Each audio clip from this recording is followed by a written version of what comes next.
Ushbu videoni oxirigacha ko'ring. 30 million so'm pulingiz cho'ntagingizda qoladi.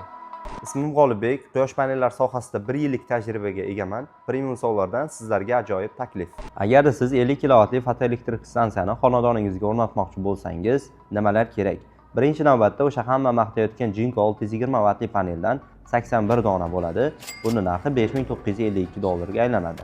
Dia brendiga tegishli 50 kilovatli bir dona inverterimiz $1700 bo'ladi. Elektrikamiz 50 kilovat uchun komplekt $1000 ga aylanadi. Metal konstruksiyamiz 50 kilovat uchun $1400 bo'ladi. Usta haqqisi $1500 bo'ladi. Dastavka xarajati $200 bo'ladi. Jami 50 kilovatli fotoelektrik stansiya sizga $11752 ga tushadi.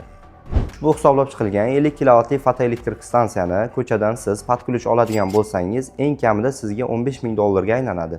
Ushbu hisoblab chiqilgan narx Premium Solar kompaniyasi mijozlari uchun maxsus tayyorlandi. Agarda siz xuddi shunday fotoelektrik stansiyani o'rnatmoqchi bo'lsangiz va quyosh panellari xarid qilmoqchi bo'lsangiz, pastdagi podrobniy tugmasini bosing, biz sizga mutlaqo bepul konsultatsiya beramiz.